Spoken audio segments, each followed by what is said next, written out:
The first major scientific collecting cruise of marine life in the diverse Sea of Cortez was organized by Ed Ricketts and John Steinbeck in 1940.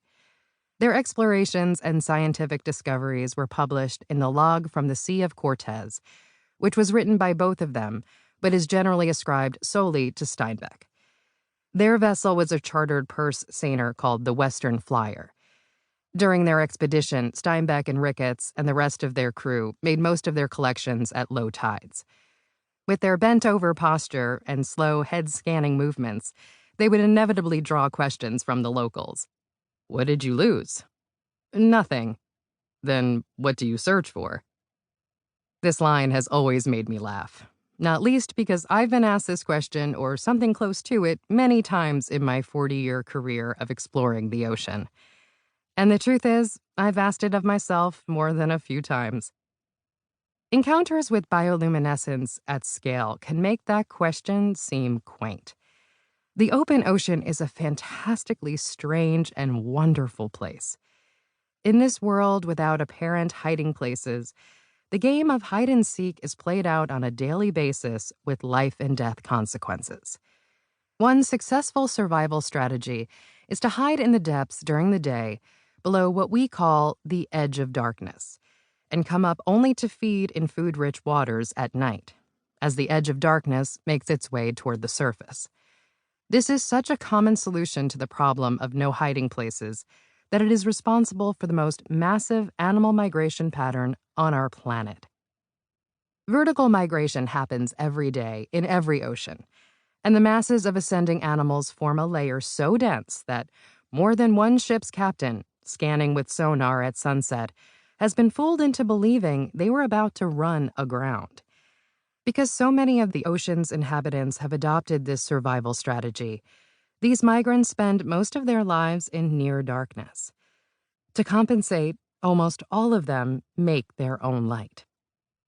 Drag a net behind a ship almost anywhere in the ocean below the edge of darkness, and most of the animals you bring up in that net will make light. Given the volume of the open ocean and the vast watery realm between the ocean's surface and its bottom, which constitutes the largest ecosystem on the planet, we're talking about a world teeming with light makers. To put this in perspective, if most of the animals in the ocean are bioluminescent, from single-celled bacteria to colossal squid, then a majority of the creatures on the planet are communicating using language of light dialects that we don't comprehend. Bioluminescence's power to captivate is evident in the descriptions of anyone so fortunate as to experience it firsthand. The adjective heard most often is magical. The pure magic of living light harkens back to childhood fantasies of secret grottos, wizards' caves, and unicorn haunts, where the mushrooms in fairy rings glow with cold green fire, and a wave of the hand sends multicolored sparks streaming from fingertips.